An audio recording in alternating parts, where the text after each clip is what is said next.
నా స్పీచ్. ఈ cinema heroine miss universe India Riya Singh సత్యతో కాంబినేషన్ అన్న వెంటనే ఈ మూవీని సైన్ చేసింది.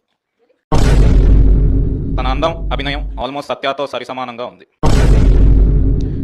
కో స్టార్స్ అయిన వెన్నెల కిషోర్ గారు, అజయ్ గారు, హర్ష చముడు గారు, కబీర్ సింగ్ దుహాన్ గారు సత్యతో యాక్ట్ చేయడానికి కొద్దిగా నర్వస్ ఫీల్ అయినా కూడా ఆయన ఇచ్చిన ఎంకరేజ్మెంట్తో ఏదో మేనేజ్ చేశామన్నారు. ఈ సినిమా డిఓపి సురేష్ సారంగం సత్య క్లోజప్స్ తీసేటప్పుడు బహుశా కెమెరా కనిపెట్టింది ఇతని కోసమేనేమో అని చెప్పాడు. మ్యూజిక్ ఇస్తున్నప్పుడు కాలభైరవ ఏమన్నాడంటే, ఆల్రెడీ అక్కడ సత్య యాక్టింగ్తో వాయిస్తున్నాడు, మళ్ళీ నేనెందుకు వాయించడం అని మ్యూజిక్ కొట్టకుండా మారాన్ చేస్తున్నాడు. ఇక నా విషయానికి వద్దాం. నాకు జన్మనిచ్చిన మా తల్లిదండ్రులు అయితే ఒక డైరెక్టర్గా నాకు జన్మిచ్చిన మాత్రం నా గాడ్ ఫాదర్ సత్య గారే. ఇది అరిచి చెప్పాలి, నా గాడ్ ఫాదర్ సత్య గారే. ఆయన నాకు బ్రేక్ చేయడం వల్లే నేను వెళ్ళి లంచ్ చేసి వచ్చాను.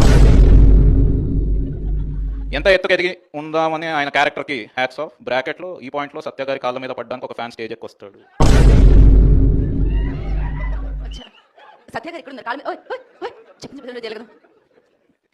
నా తోటి సత్యాభిమానులకు ఒకటే చెప్తున్నాను బ్రదర్స్, మీకు హెవీ బ్రేక్ఫాస్ట్ చేసే అలవాటు లేకపోతే మా సినిమా మార్నింగ్ షోకి రాకండి. ఎందుకంటే మేము పొద్దునే మీకు ఫుల్ మీల్స్ పెడతాం కాబట్టి. స్పీచ్ రిటర్న్ బై ప్రతాప వెంకట శ్రీ సీతారామ సాయిరాజు. స్క్రిప్ట్సే కాకుండా ఇలా ప్రమోషనల్ స్క్రిప్ట్స్ కూడా రాయించుకుంటున్నారు, కానీ శాలరీ మాత్రం ఇవ్వట్లేదు. చెర్రీ గారిని శాలరీ ఇవ్వమని చెప్పవా?